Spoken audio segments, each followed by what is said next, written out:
इस मौके पे अपने उद्गार व्यक्त करें। श्री मुनीलाल गुप्ता जी, जोरदार तालियों से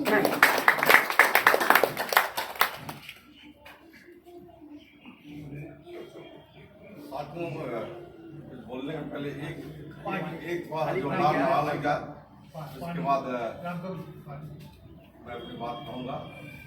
पूर्वोत्तर रेलवे पेंशन एसोसिएशन जिंदाबाद जिंदाबाद जिंदाबाद। पूर्वोत्तर रेलवे पेंशन एसोसिएशन जिंदाबाद जिंदाबाद। आदरणीय जी कार्यकारी अध्यक्ष एसोसिएशन महामंत्री AK कॉलेज जी, खाली पानी कहती है क्या? हमारे पानी पीना तो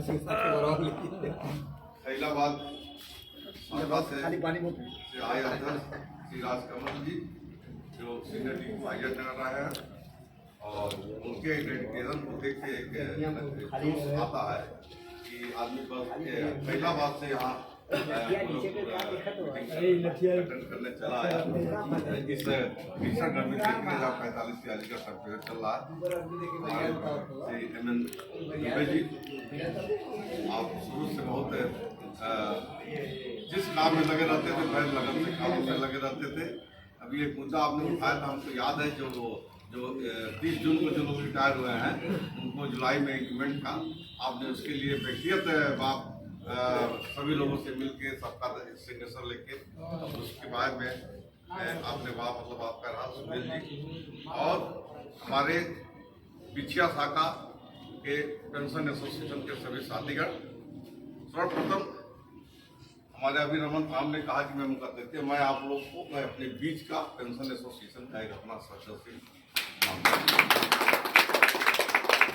आप मेरा अटैचमेंट शुरू से मजदूर यूनियन से था। जब बीच में 2013 में मैं आ गया, ये ग्रुप बी में आ गया, तो जॉब खत्म हुआ, लेकिन सेवानिवृत्त होने के बाद महामंत्री जी KL गुप्ता जी ने मुझको समझे कि कहा कि अगर आप चाहें तो आप चाहेंगे कि आपकी सेवा का उनके नहीं, तो आप चाहते हैं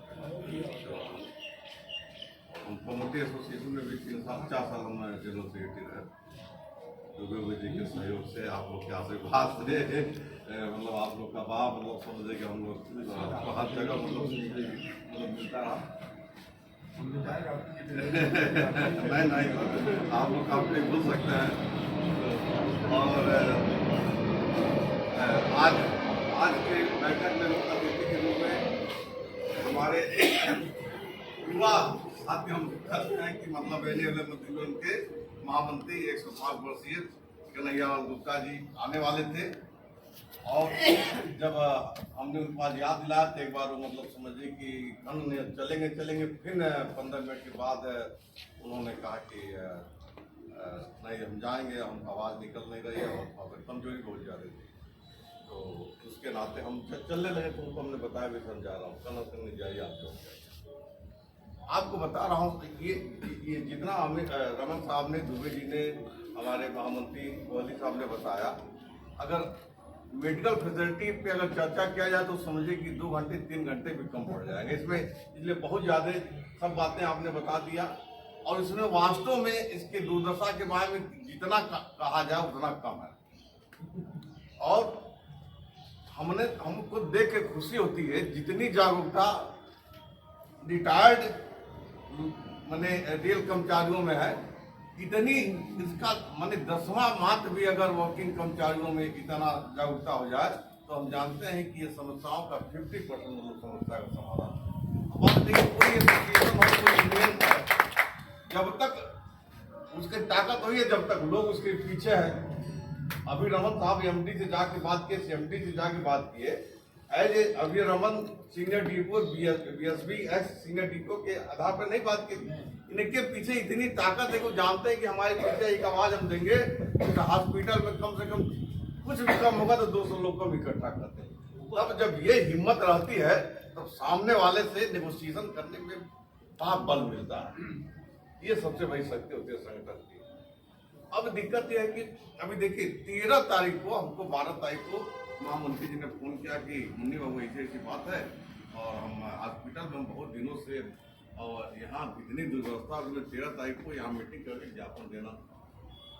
तो हमारी माता जी 30 तारीख को स्वर्गवास हो गया था, तो 12 को काम किया था, 13 को बढ़ी। तो हम कहते हमारे साथ तो ऐसी दिक्कत हम कुछ नहीं करना, आप आइए नहीं तो ज्ञापन मतलब वो देखिए मतलब दिन में 1 बजे आपसे बता रहा हूँ, उन्होंने मतलब समझिए कि सभी लोगों से जितने ऑफिस में घूमते हुए, हॉस्पिटल में घूमते हुए, दोपहर में 1 बजे उन्होंने मतलब समझिए कि वहाँ मीटिंग किया, नारेबाजी लगवाया, सीएमडी से मिले, सीएमडी को चैम्बर से बाहर ले आए। और आपसे बता रहा हूँ कि ये जो वर्तमान में सीएमडी चौधरी साहब आए हैं, इनके आने के बाद इस हॉस्पिटल दुर्व्यवस्था पहले था, ऐसा नहीं कि एकाएक ये दुर्व्यवस्था आ गया, ये पहले से ही चल रहा था।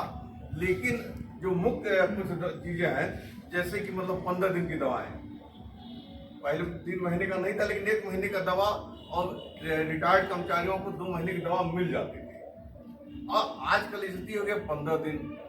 एलपी की समस्या आ गई। अब एलपी मान लीजिए 15 दिन 4 दिन चक्कर लगाइएगा, फिर 10 दिन का दवा होगा, फिर चलिए चक्कर लगाए।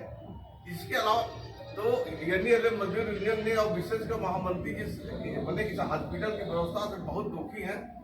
अब उसमें मूलतः ये होता है कि जितना उनको इसके लिए समर्थन मिलना चाहिए जो वर्किंग कर्मचारियों को, वो मतलब समझिए जिसे और भीड़ जुटती है तो लगता है प्रशासन को भी लगता है, यानी भाई लगता है कि अब कर्मचारियों में बहुत आक्रोश हो गया।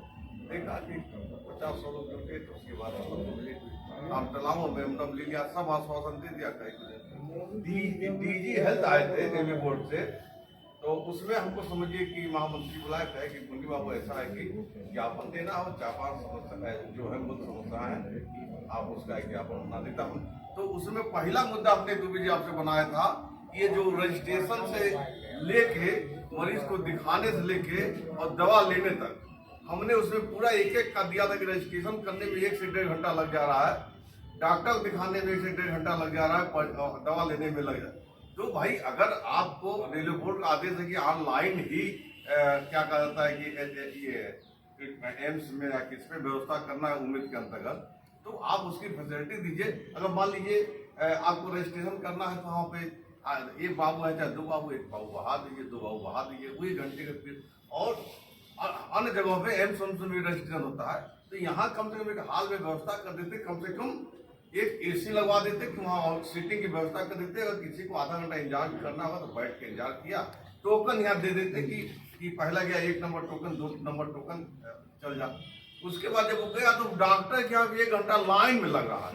हमने ही लिखा था कि जब 1 घंटा यहाँ और 1 घंटा यहाँ, तो वो तो स्वस्थ व्यक्ति होगा तो वो भी बीमार होकर हॉस्पिटल से चला जाएगा। तो आप लोगों ने जो बताया उसमें कहीं कोई 1 पैसे का ये नहीं है कि किसी ने उसको बहुत बाहर चाह के बैठ गया। उससे भी मतलब समझिए कि यहाँ वर्तमान समय में रेलवे हॉस्पिटल में हम तो देख रहा हूँ कि मतलब आपसे बता रहा हूँ कि घुसने में हिम्मत नहीं होता कि जाएंगे तो मतलब समझिए कि 3-4 घंटा उसी स्थिति को झेलना पड़ेगा। डीजी को भी देखा, सब ज्ञापन दिया, ये आइटम था, ये दवा का था, ये कुछ ये जो एक्सरे मशीन की आपने बताया, कितना बात दुर्भाग्य है कि एक्सरे प्लेट आज 3 महीने से कि चिट्ठी लिखा गया, महामंत्री जी ने भी मतलब समझिए कि लेकिन आश्वासन जो मिलता है। और दुर्भाग्य की बात है कि यहाँ फुल फेज कोई जीएम है नहीं। महामंत्री जी ने यहाँ तक कहा कि जिसके बाद हम समझिए कि हम देखते हैं जीएम क्या, हमको अगर दिन धरना देना पड़ेगा तो हम देंगे। तो समस्याओं से पूरी तरीके से उनको जानकारी है, लेकिन अब यह है कि समस्याओं का आश्वासन चौधरी जी उस दिन भी आश्वासन दिए। लेकिन वेदांता का बता रहा हूँ कि वेदांता में जो रेफर था सितंबर कंप्लीट हो रहा था। कुमार उमेश साहब एमडी थे उस समय, हम थे महामंत्री, 2 लोग थे। उनको बताया गया कि उसको नोट कर लीजिए कि सितंबर महीने में खत्म हो जाएगा, जून चल रहा है, उसको प्रोसेस शुरू कर दीजिए। अब लिख लिए, कहना नहीं है उसको हम करवा देते हैं। अब उसके बाद वो सितंबर खत्म हो गया, उसी पीरियड हो जाए सितंबर के बाद वो भी चल गया। अब उसके बाद फिर जाके चैम्बर में बैठा गया तो फाइल मतलब समझिए वहाँ फाइल बांटने मिलने के बाद वो उसी समय कोई लेडीज आ गई थी सिकंदराबाद से, जीएम ने अप्रूव कर दिया। ये इतनी मतलब बदमाश लेडीज थी कि जीएम के अप्रूव फाइल पे उसने कोयली लगा के हॉस्पिटल को फिर एक दिन जाके महामंत्री जी सीएमडी के ऊपर बात नाराज होता है कि आप यही अब चाहते हैं कि मतलब नहीं चाहते महिलाओं का हम बात सम्मान करते हैं, यही हम समझिए कि 50 लोग सीएमडी के सामने तब जाके हम जानते हैं कि सितंबर का फाइल हमको लगता है नवंबर दिसंबर में जाएगा और ये जो मुद्दे आपने जो बताया था कि जैसे कि इमरजेंसी जो में अगर जो क्रिटिकल बीमारी है अगर उसमें मतलब समझिए कि आपको है तो आप किसी भी रेफरल हॉस्पिटल में ये जीएफ का एजेंडा जो गया है 30 आइटम तो उसमें